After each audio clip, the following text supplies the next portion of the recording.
Alright, so we're here with McPain up against Naexmett. So Naexmett playing very aggressive with this initial temple placement, going for another one. Just over here as well. McPain gonna try and go for a temple of his own, but this is really restricting his ability to go for multiple temples forward like this. Because Norse loves the opportunity to be able to get on 2 to 3 temples in the early game. This means they don't necessarily have to rush out lots of barracks in order to be really painful to deal with. Well, the Greek player looking to shut that down right now, so Naexmett can at least finish one of these temples to be able to go queue up the Age up. Actually getting Ajax out first as well, just for a bit of defense, and villagers getting killed. Oh no, the scout getting killed, sorry, generating a shade, so that's pretty lucky there for Naexmett, because you're not always guaranteed to get that.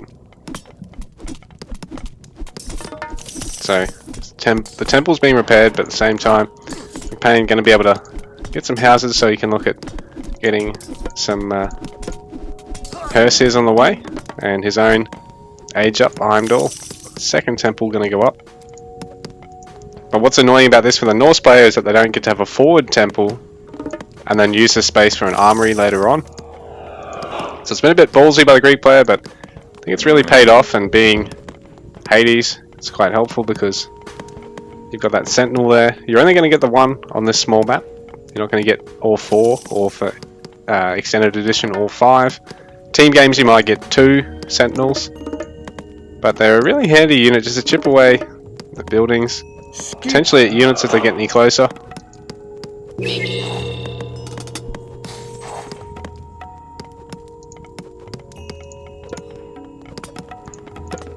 So Naexmett actually just stacking up Pegasi just to, I guess, but they don't attack, so really all they're going to do is tank and get in the way. Sit them over your opponent's side of the map and they can't really see much.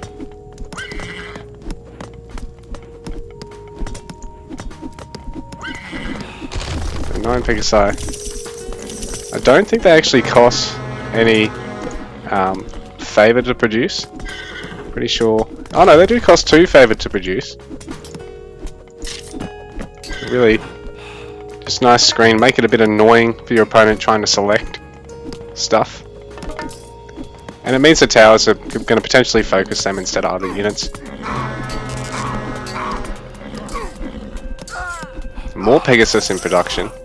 And this is nuts. Naexmett now got a fairly aggressive range, going to be able to get some Toxotes, so these guys are good against the Ulfsarks. Going to be able to get a whole bunch of towers to help defend a couple of houses as well, but McPain now squeezing in a couple of barracks and with double temple, double barracks production, and good use of that undermine. So he's going to get a couple of towers for that.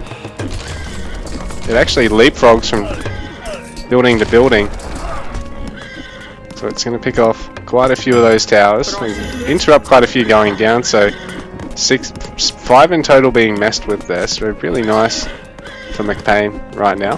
So Naexmett now forced to have to go to the armory. McPain doesn't really have anywhere to fit an armory, but at the same time gets a chance to pressure, get a bit of a tower advantage, and look at deleting buildings later on to fit one in. And so Naexmett, villager in queue, but going to go to Aphrodite behind this. Oh, McPain's already actually fit in the armory and deleted it. I completely missed that, so really nice job there from McPain. Heroic Age here, and Frosting, but Naexmett responding with Pestilence, so there's going to not be any more production from the Norse player other than from the town centre for the meanwhile. So back to 1 Ulfsark production for the minute. But the Frost also means that McPain can focus on towers and should just really ignore the military, which he's doing. It's a really nice thing to see. A lot of players actually focus on the frozen military, and the frozen villages, which have now got 99 armor, so they're almost unkillable. You're basically better off trying to beeline, towers or production facilities. All the towers, focus on that range. Another tower, nearly about to go down, but the Frost Giant will fall first. The Pestilence running out now, so Norse player having fitted in a market. It's going to get deleted, and Boulder's already on the way, and now that space can be used for a fort. I was going to say for another barracks, but a fort even better, because now a ballista ram production can start up. Really useful come late game with this many towers in your face. So there is... oh yeah, Heroic Age kicking in for the Greek player. 12 towers versus the 12 for the Norse player. So impressive to see both players managing to fit so many towers in. It looks like Naexmett's a little bit more widely placed. Get a bit better coverage with the damage, but at the same time restricts all your build area. At the same time, units for Naexmett dying being converted into shades. Naexmett, a lot of praying going on here. I don't know what the idea is with all this favour stacking. Oh, it's been deleted already. Oh, enough favour to actually fit another fortress because you need 10 favour. It's a very smart use of the temple there. No more favour than needed. I think you will trickle some over time, but it is nice to actually be able to force some extra out, just to be able to get that fortress a little bit quicker. And Naexmett able to take a push because Curse being used on these infantry of McPain's, but McPain has already got that fort out, so Rams are going to be on the way. So throwing axemen and ram can be quite good into the towers, because the throwing axemen not going to necessarily need to come quite as close as all the other infantry. Ooh, and fire giant in production as well. Well, I mean, there'll be Hersius in production and probably more fire giants to follow up soon.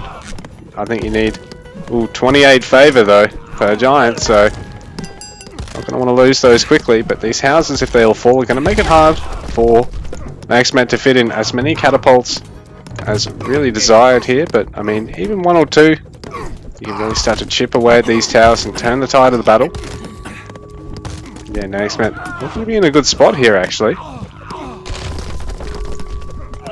The Rams are going to be able to go to town on these houses, but more of them being thrown up on the meantime. And it's McPain. Oh, he's getting upgrades to architects for building health, and then the fortified town centre upgrade for TC health and a bit of extra damage, and I think range as well.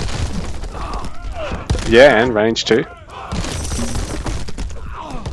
The catapults, I think, are gonna, the Petrobolos, they're gonna outrange them regardless.